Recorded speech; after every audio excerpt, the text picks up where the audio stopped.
Hello and welcome to the debut episode of the Power from Port podcast. I'm your host, Jamie, and tonight I'll be going over my reflections of the great man Travis Boak, who's set to play his 300th game in round 19 against the Collingwood Football Club. But first of all, I'd just like to introduce myself. My name's Jamie, like I said from the top of the episode. I am born and bred South Australian. I grew up predominantly in the northeastern suburbs, and I have been a long time Port supporter throughout. I've been a member now for about 13 seasons. I've been going to the football for a number of years before that, but somewhat intermittently. I didn't play too much junior football as a kid growing up. I played a bit of school football here and there, but nothing really to write home about. So my lust for sport and football in general came a bit later, more so in my teens. I kind of remember my early memories of going to the football was obviously with my dad, as I'm sure a lot of young boys have those memories.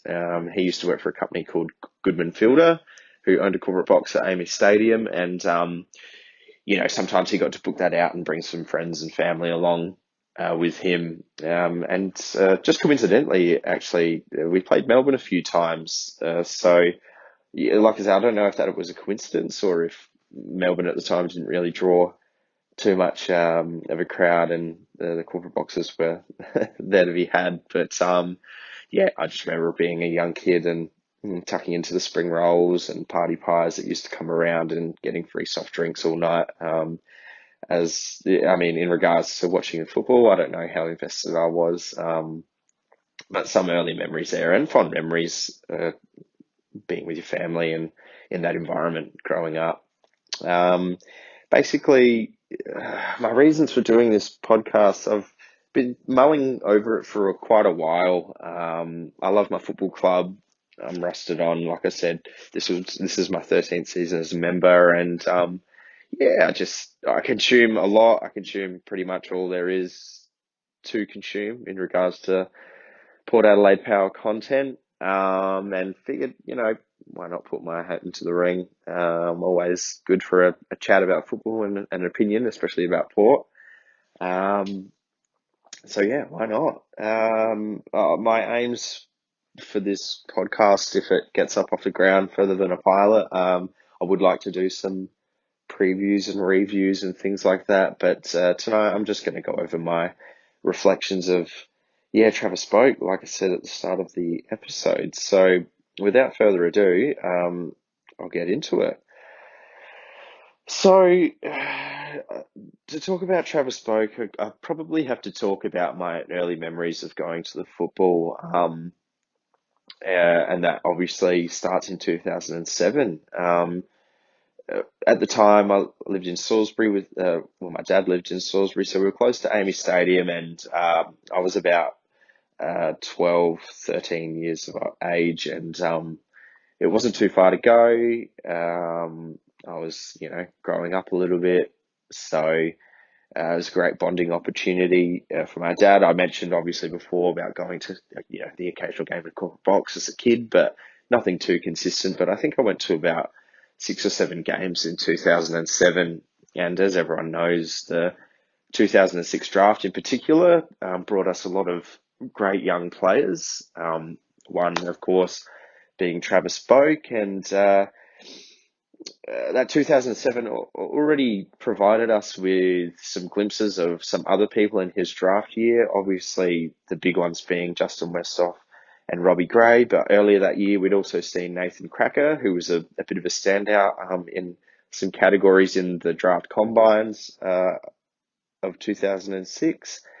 And to be honest, I kind of look at 2007 is, as Port supporters, it's a bit of a rough year to talk about. It's a bit of, you kind of sweep it under the carpet and try and pretend it doesn't happen in some regards. Obviously, I don't need to go over what happened at the end of the year. We all know we all suffered together, most of us anyway. But I kind of look at 2007 fondly because that kind of marks the beginning of my lust for football.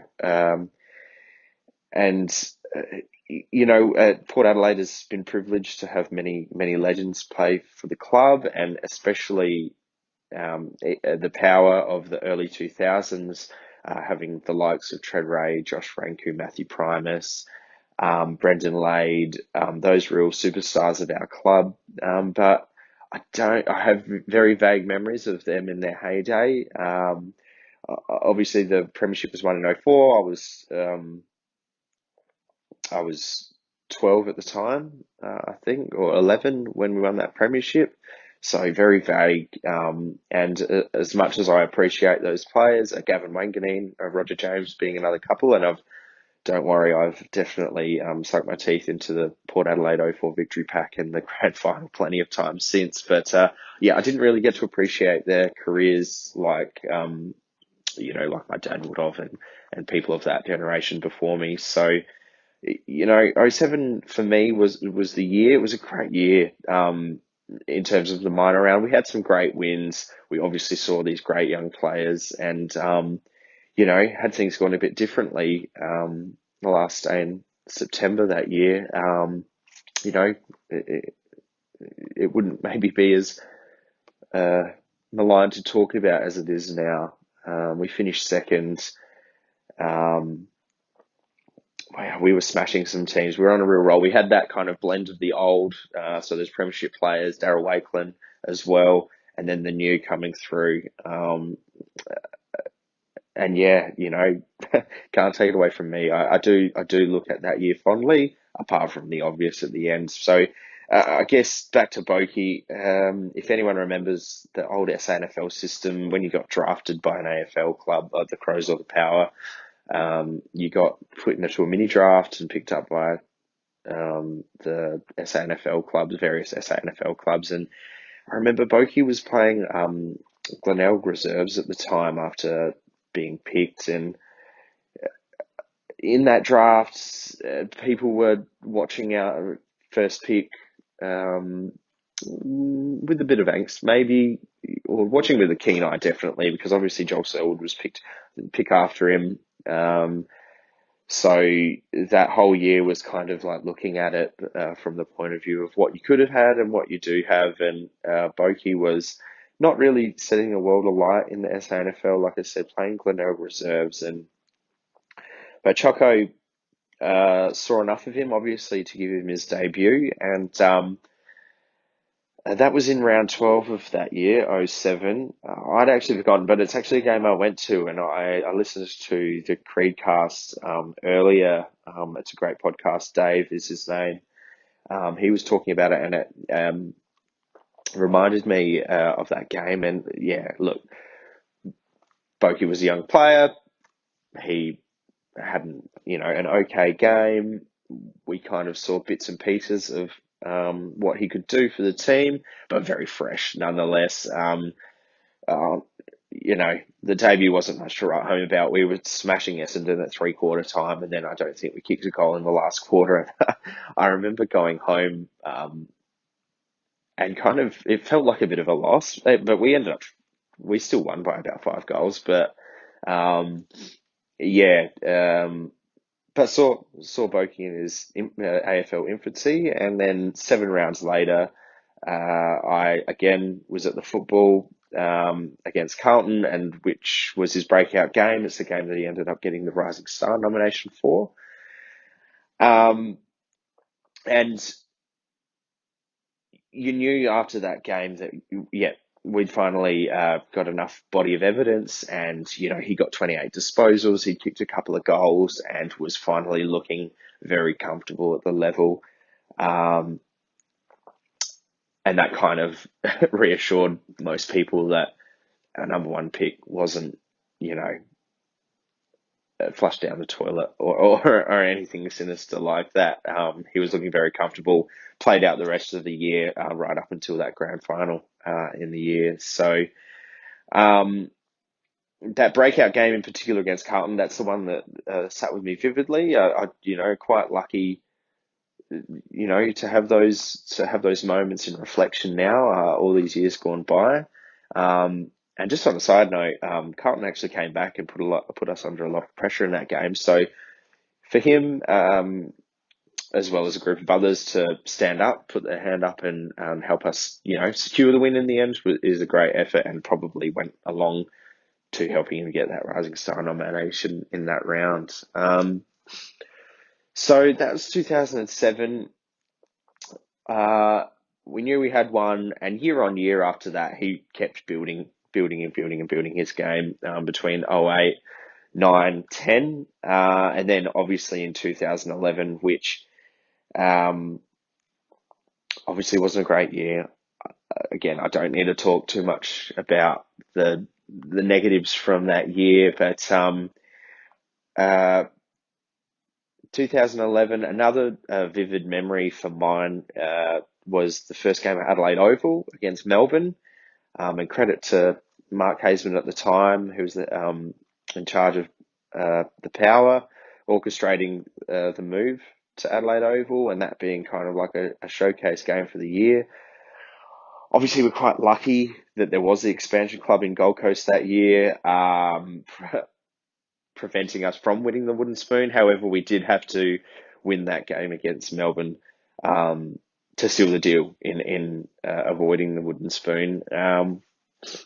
But so everyone went to the game. There was obviously a lot of angst. The club was in a real kind of pit. There was some guys coming to the end of their careers, playing for their careers. And yeah, we just kind of had to do all we could to get over the line in that game and get the 4 points. Excuse me.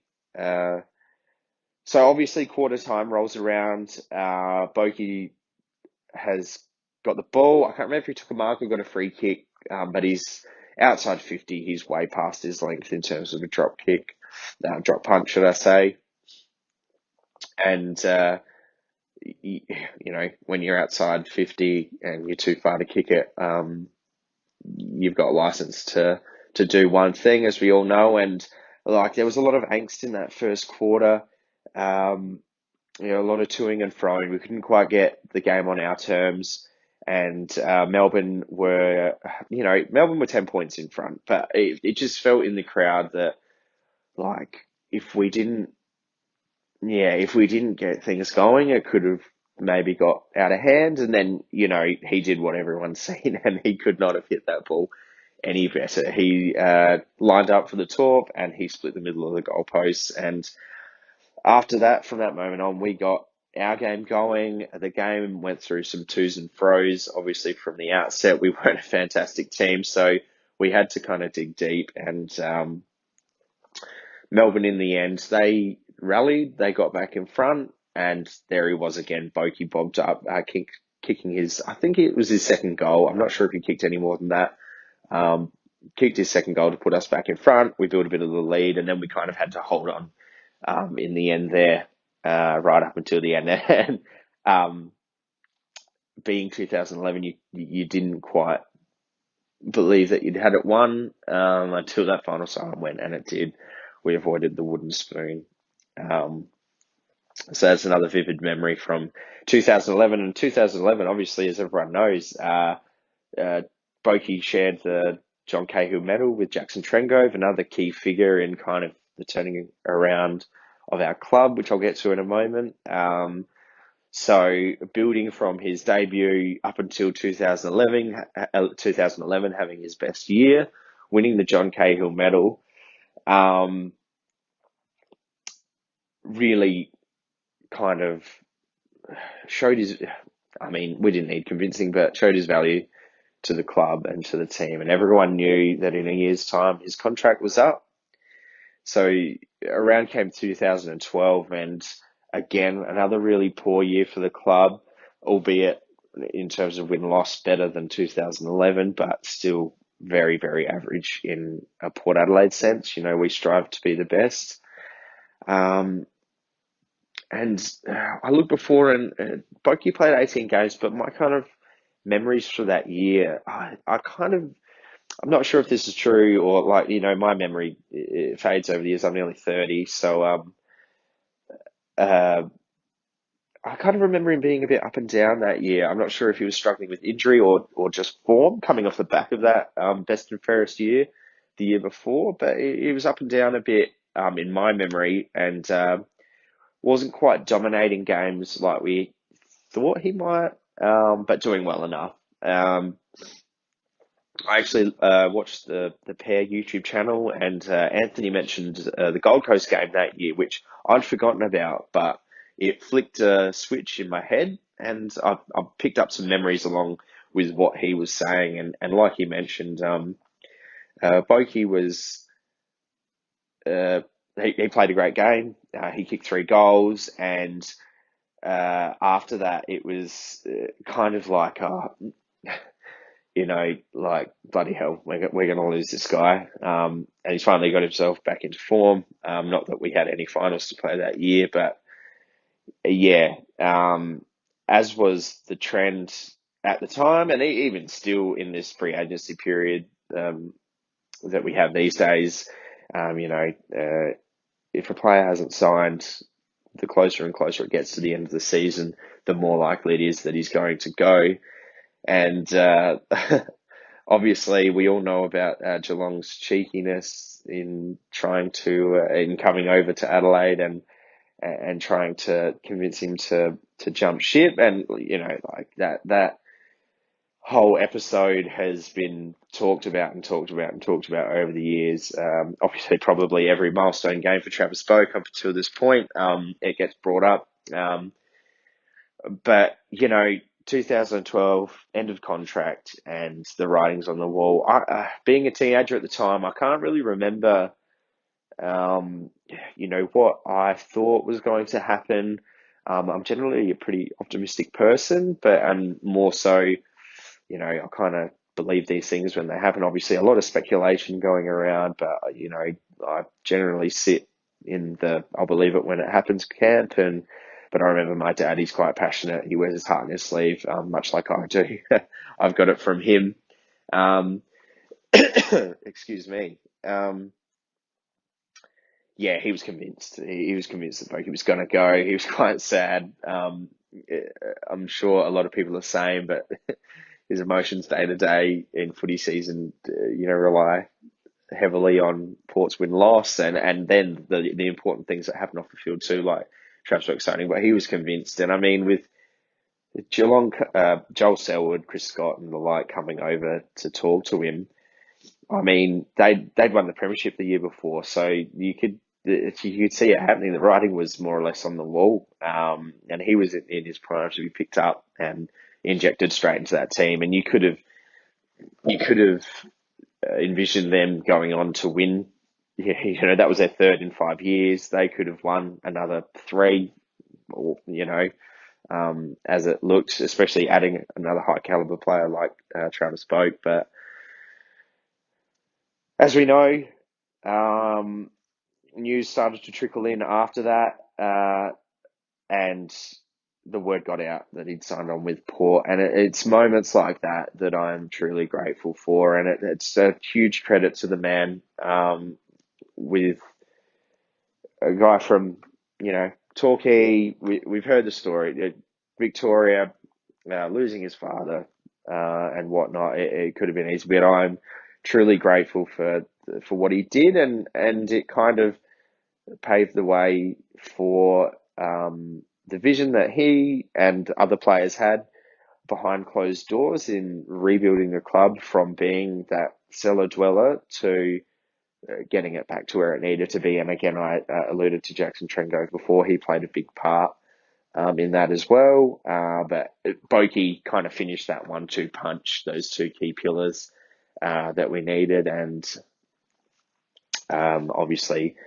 Matthew Primus going out in 2012, Ken Hinkley coming in 2013, and I guess to go along with that too, Ken obviously made him captain, and that was another thing in 2012. You could see him, like as Ken said in some of the video, he was the obvious choice. If it wasn't him, and not to take anything away from Dom Cassisi, Dom was a great player in my opinion. He played his role, but it was kind of at that point where if he was going to keep playing some good football, he needed to kind of step away. And yeah, Boakey was that obvious choice. So Boakey got made captain for the 2013 season and just led from the front. You know, you just have to follow him on social media and the like just to see how much work he puts in. And if you do, I don't need to go over it with the people that do, you just build that respect for him and what he does and the amount of work he puts in. But he's a true leader. And I guess, especially in that 2013 and 14, those seasons, my memories of Boakey as captain is he just stood up and kicked those handy goals when you needed him to. Obviously, he did his thing in the middle, and he's a champion. He was an All-Australian in those years, and we already knew he was good enough in the midfield. But I don't know, he just seemed to impact when you needed him to. Um, some memories of mine of that 2013 year at Footy Park. Were games like the showdown and that comeback win, well, the comeback win against the Crows in the second showdown, but the comeback win against West Coast as well. He just bobbed up when you needed him to, and he'd kick a goal, a captain's goal, as they like to call it. And you know, let's be honest, some of these memories aren't really, you know, they wouldn't feature probably in the AFL's top highlights reels or anything like that. But that doesn't matter to me. It just goes to show that Travis Boak is a consistent, reliable player, and he always wins or beats the opposition by the hard work he puts in. But especially when he got made captain in particular, and when he needed to make a statement as captain, he did. He kicked those goals and impacted on the scoreboard when you needed him to, and you know, which would turn momentum in our favour. And you know, there's a lot to say that if he didn't bob up and kick those captain's goals, that we may not have, you know, won that game against West Coast at Adelaide Oval, which I think was Kane Corn's 250th, if I am remembering. I think it was a milestone game, but yeah, you know, if he hadn't bobbed up and kicked those goals, then you know, we may not have won. So going along in the years after that, as we all know, maybe him kicking those goals, captain's goals, led to that move, as we all know, Ken putting him in the half forward line. But yeah, look, it's seen as a bit of a mistake, and look, it, you know, it doesn't help that we weren't winning games, and you could argue that we weren't really featuring well in those games because he wasn't in the middle. Obviously, team of 22 has to get the job done, but it's funny to think that even with those the move to half forward, I believe he was actually putting up um, league in regards to the league good numbers, which kind of again reflects the hard working nature of Boakey. He probably didn't like it. I know us as supporters didn't really understand it, didn't like it, but he put in the work and made sure that he impacted as well as he could in that position. Um, I know after every loss that I was calling for him to move back into the midfield, as I'm sure a lot of other people were, because I mean, it didn't really make sense to put an All-Australian midfielder who he didn't really seem like he was on the way out. I don't know if that's just, again, my optimistic frame of mind, but yeah, we're told that it was to maybe extend his career a little bit more, but I don't know. He wasn't on the back end, in my opinion, anyway. So, but obviously there was a couple of things contributing to that decision and maybe weighing him and Ken down a little bit in terms of structure and, you know, his best position. But at the end of 2018, as we all know, he stepped down as captain, and I mean, what came after that you could not have predicted. I know I definitely couldn't have. Um, and for those who've seen the original Space Jam, for that 2019 season, he must have drank Michael Jordan's halftime water, because he just got put back into the midfield. Obviously, leading again, another slight change. We traded out some players. Obviously, the big one being Chad Wingard, and he's moved in. We've got these fresh faces coming in, and he moved back into midfield and just had a blinder. His 2019, 2020, and now in 2021, he's having, you could probably argue he's having better seasons from a midfield point of view than he did in his better years from 2011 to 2014. It's just amazing, some of the numbers that he's putting up in this period. And again, like everyone's been talking about more so recently, with the focus being on him, it doesn't look like he's slowing down. And from my point of view, that's fantastic, because,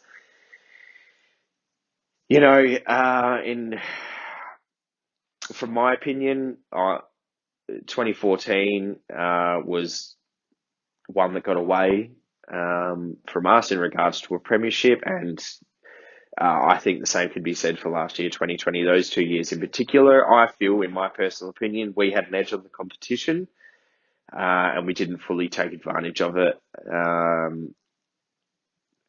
and thus allowing the rest of the competition to catch up. Obviously, we're still waiting this year and potentially next year to see, how far people have caught up. But 2013 and 14, we were by far the fittest team and fastest team, and had the best game plan, but we didn't seal the deal. And it's very hard, it's very hard to win a premiership in the AFL, especially these days with equalisation and the like, and free agency.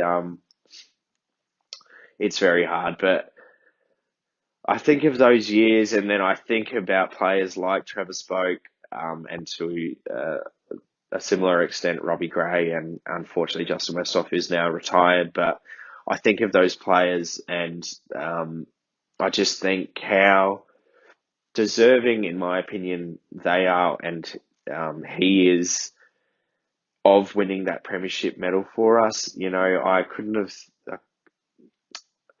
considering what we've already touched on in 2012, him backing the club and kind of being a front runner in building it back up to where it should be.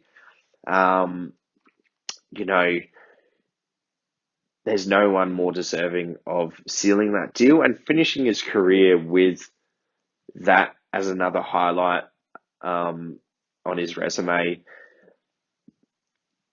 You've got players like Nick Riewoldt comes to mind in the league. They are seen as great players, but and maybe it's not great a reason, but for some reason the whole AFL community separates the people that win premierships. And I guess you can be a pretty average player in a grand final and win a premiership, and you're just lucky. But winning a premiership, it just does, for whatever reason, it sets you apart.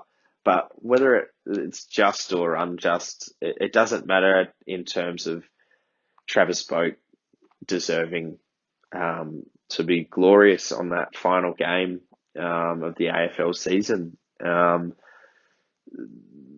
I've kind of lived my whole football life along with Travis Boak. It's kind of fitting that I was at his debut.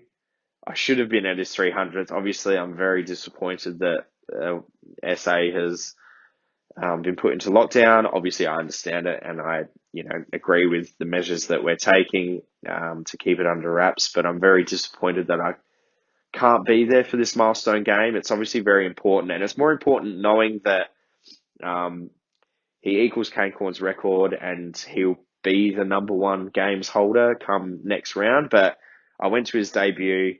I was there in his breakout game against Carlton in round 19, and now we're in round 19 for his milestone game this year. Um, uh, yeah, so like I said, we had champions, and I didn't get to live or watch their careers closely of our previous premiership team, but this kind of Travis Boak, he's my football life basically, and obviously one of my favourite players. So look, I congratulate the man. He's done amazing things for our football club, and forever be grateful for the sacrifice that he made all those years ago to stay, and just wish him all the best for the game, his 300th against Collingwood, and for the rest of his career. There's very few people that deserve as much as him, but yeah, he's one of the big ones for me, and yeah, good luck to him. Hope they get the win, and yeah, hopefully to um, talk about the Mighty Power a bit more going forward. I hope I've haven't rambled on too much, and hope you've enjoyed it. So yeah, go Boki, go the Power, and we'll see you next time.